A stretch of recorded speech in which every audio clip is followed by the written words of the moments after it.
తెలుగుదేశం నాయకులు ముఖ్యమంత్రి గారు వెళ్ళి కాంగ్రెస్ వాళ్ళు కాళ్ళు పట్టుకుంటారా? మీరు నీచంగా సిగ్గుండాలి మీకు.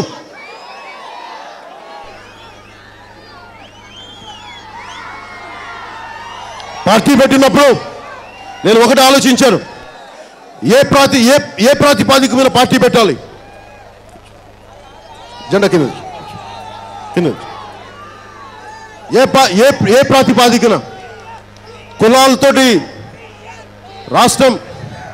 రాష్ట్రం విడిపోయినప్పుడు మనల్ని ఆంధ్ర వాళ్ళు వేరు, తెలంగాణ వాళ్ళు వేరు అని చెప్పి మనల్ని గెంటేశారు హైదరాబాద్ నుంచి. కానీ ఇప్పుడు తిరిగి మనకు సపరేట్ స్టేట్ వచ్చినప్పుడు మళ్ళీ పొలిటికల్ నాయకులు చేసే గొడవలు ఎలా ఉంటాయి? కులాల మధ్య గొడవలు పెడతారు. మీరో కులం, మేమే కులం, వీళ్ళందరూ బాగానే ఉంటారు. ముఖ్యమంత్రి చంద్రబాబు గారికి పక్కన నారాయణ గారు ఉంటారు. అన్ని కులాలన్నీ వాళ్ళు బాగానే ఉంటారు. మనల్ని వేరు చేస్తా, మనల్ని ఇబ్బంది పెడతా విసుగు చేసింది నాకు.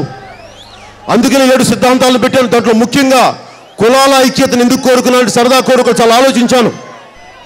కులాల ఐక్యతను ఎందుకు కోరుకున్నానంటే, ఉదాహరణకి జగన్మోహన్ రెడ్డి గారు కూర్చున్నాం. ఒకప్పుడు మనకి నాయకులంటే గాంధీ గారిని ఎప్పుడు మనం జాతిపితగా చూసాం. ఆయన ఒక కులంగా చూడలేదు. పొట్టి శ్రీరాములు గారిని మనం కులంగా చూడలేం, ఒక మహానుభావుడిగా చూసాం. ఒక్కొక్కరిని మనం ఇంత ఔన్నత్యంతో ఉంటే రాను జాతీయ స్థాయి నాయకులు కూడా గాంధీ గారిని వైశ్యుడని, పొట్టి శ్రీరాములు గారి వైశ్యుడని అంటే నాకు నిజంగా బాధ కలిగేది. రాష్ట్ర అవతరణ కోసం త్యాగం చేసిన వ్యక్తిని కులానికి అంటగట్టేశారు మూర్ఖులు, అధములు. చాలా బాధ కలిగించే అంశం.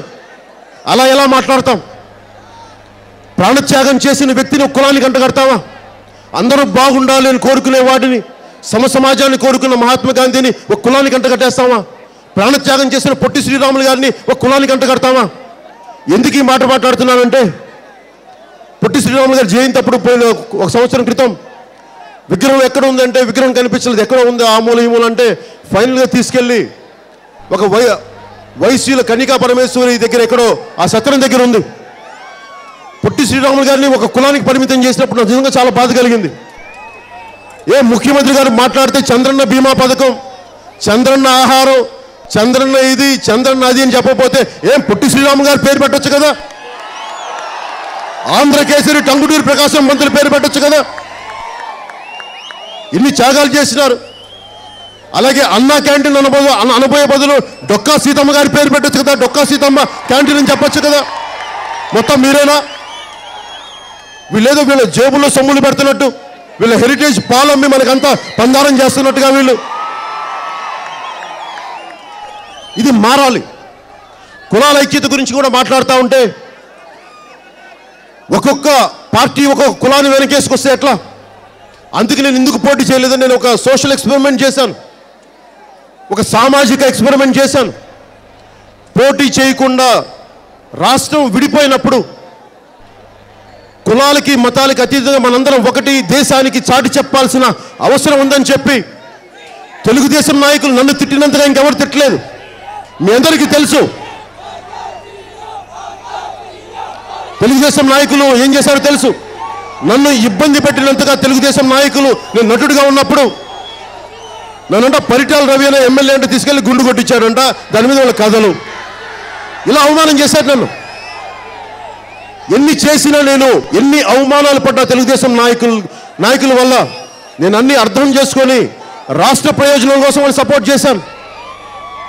ఎన్ని అభాండాలు వేసినా ఒక సపోర్ట్ చేసిన తర్వాత 9 నెలలు ఇంట్లో నా పాటికి నేను కామ్గా పని చేసుకుంటూ సమస్యలు మాట్లాడుతూ ఉంటే 9 నెలలు అడ్డగోలుగా నన్ను రోజు వేరే పని లేకుండా మొత్తం రాష్ట్ర సమస్యని పవన్ కళ్యాణ్ జీవితం మీదే ఎవరో వచ్చి తిడతా ఉంటారు, టీవీల్లో ఎవరో వచ్చి బూతులు తిడతా ఉంటారు, అందరూ మాట్లాడతారు.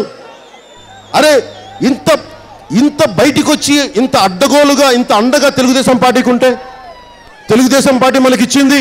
నా తల్లిని దూషిస్తారా మీరు ఛానల్ ప్రోగ్రామ్స్లో, మీరు స్పాన్సర్డ్ ప్రోగ్రామ్స్లో?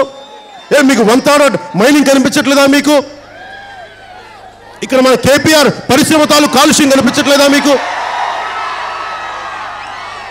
దీని మీద ప్రోగ్రాములు చేయరు. పవన్ కళ్యాణ్కి ఎవరో డబ్బులు ఇస్తుంటే అవి స్టింగ్ ఆపరేషన్ అంట, వెళ్ళి కెమెరాలు పెట్టండి అక్కడ.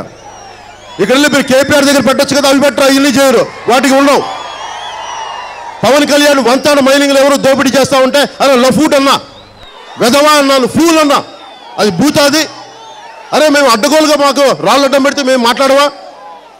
దాని గురించి అంటే ప్రోగ్రాంలు పవన్ కళ్యాణ్ మాట్లాడాలా లేదా? తప్ప బాధ్యత గల నాయకుడే బాలకృష్ణ గారు అమ్మ వాళ్ళు తిడతా ఉంటే ప్రధానమంత్రి గారిని దాని మీద ప్రోగ్రాంలు ఎందుకు పెట్టరు మీరు?